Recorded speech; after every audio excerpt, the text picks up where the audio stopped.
How to look like a stand-up paddleboard pro, even if it's your first time out. Chapter 1, First Launch.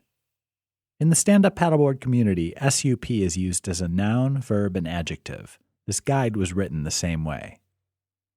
A brief introduction to stand-up paddleboards. Some enjoy taking out their SUP for a relaxing day on a calm lake. Others prefer that wind-in-your-hair feeling as you get shooting rapidly through the surf.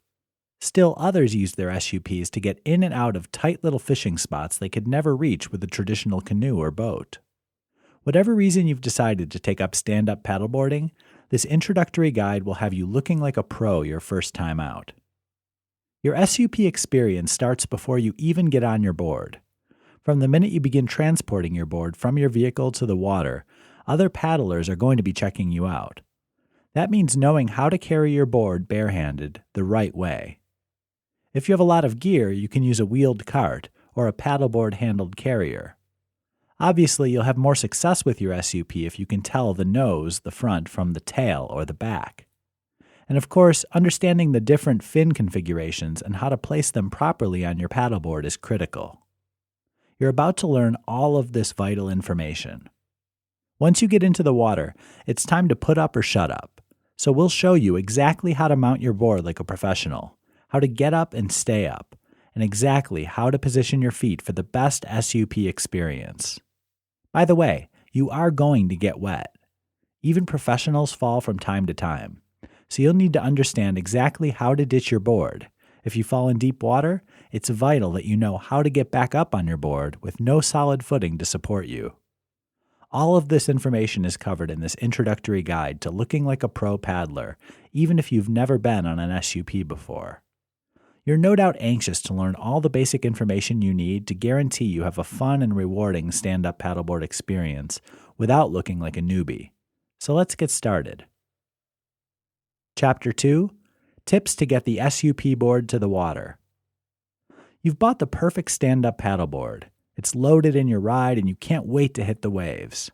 Contain your excitement for a minute because we have to transport your board from your vehicle to the water source you've selected. That means 3 options, which are covered below. Carrying your board barehanded. The most common method of getting your board from your vehicle to the water is simply carrying it. This means knowing how to keep your back and board safe and free from injury.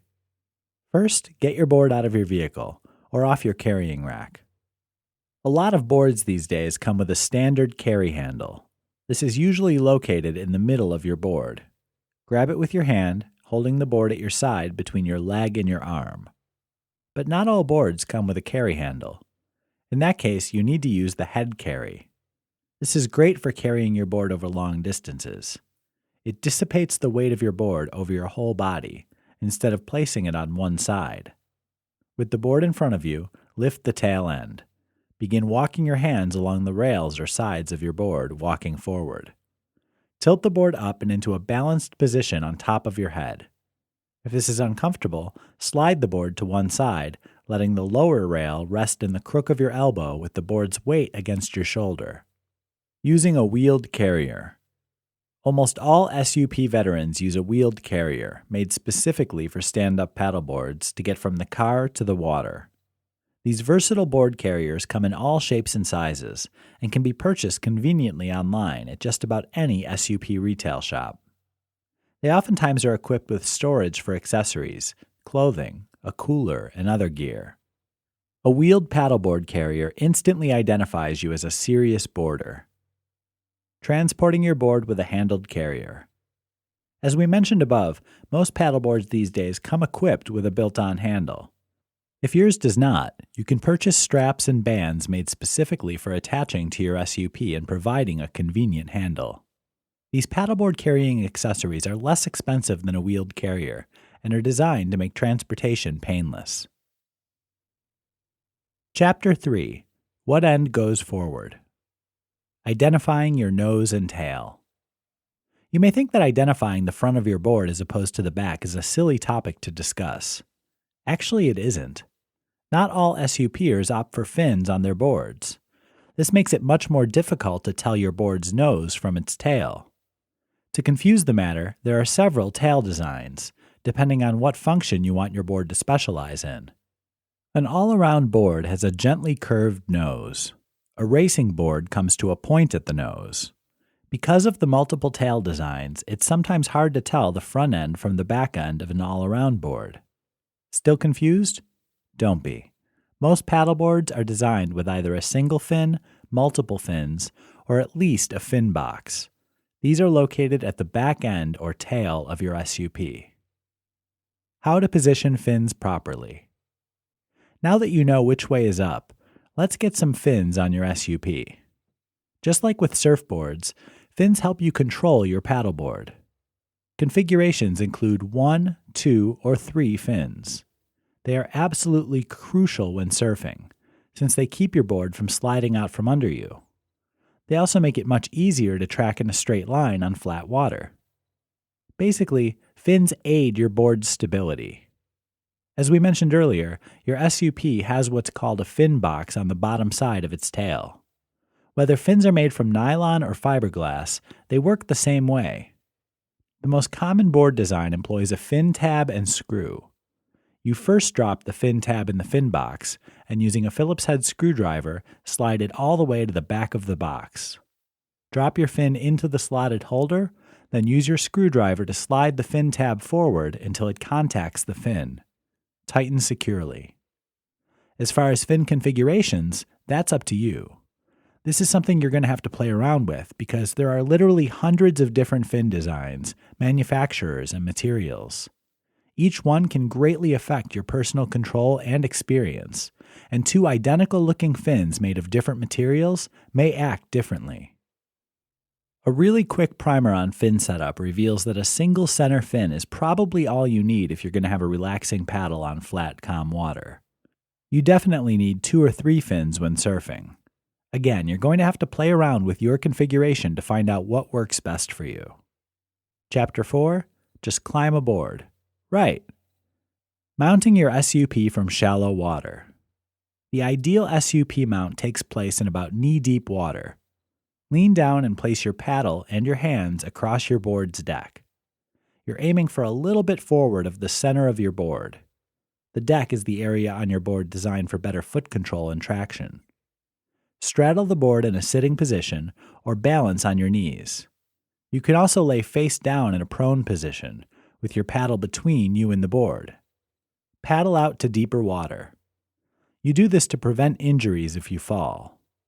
Slowly put one knee up at a time onto your board, so you're balanced on your hands and knees. Congratulations, you're ready to stand up and get moving. Standing up on your board and proper feet positioning. Before you attempt to stand up for the first time, you should paddle around on your knees and get comfortable on your board. Ready to try standing up? Here we go.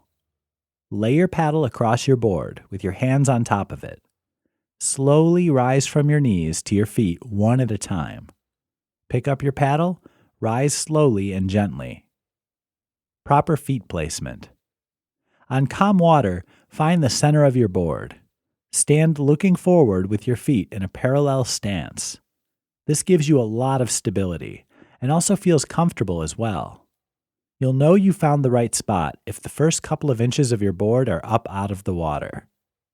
When you really need to hit a power stroke, stagger your feet slightly.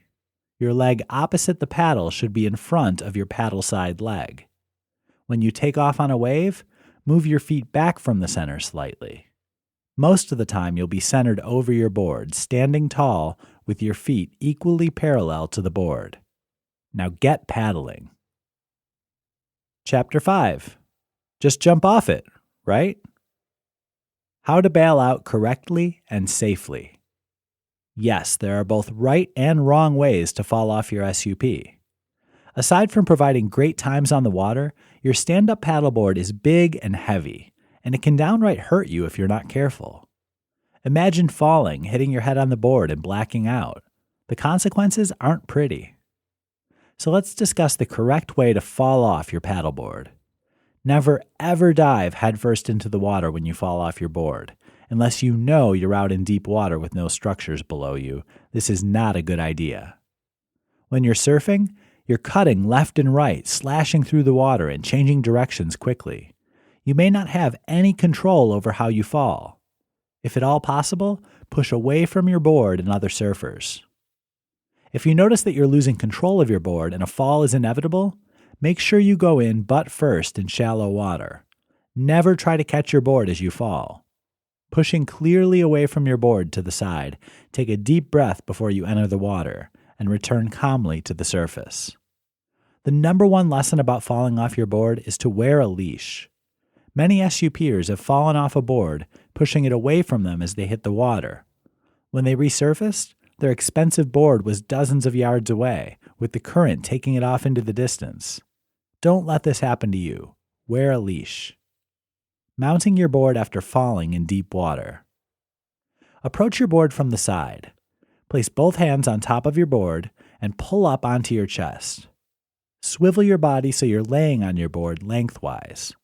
From here, move to your hands and knees, then to your knees only, mounting your board as you learned earlier. Stand up, start paddling, and remember, falling even happens to the pros. Let's go! Awesome!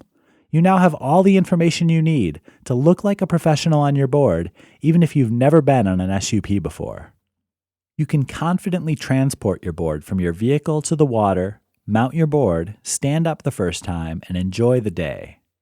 Just remember, as with most anything else, practice makes perfect. Many sporting goods stores offer how-to SUP clinics. There are even lakes and rivers with retail stores that rent out boards if you don't have one of your own. That means you have no excuse for not taking this knowledge and hitting the water confidently, knowing that you'll draw looks of admiration and respect as you SUP like a pro.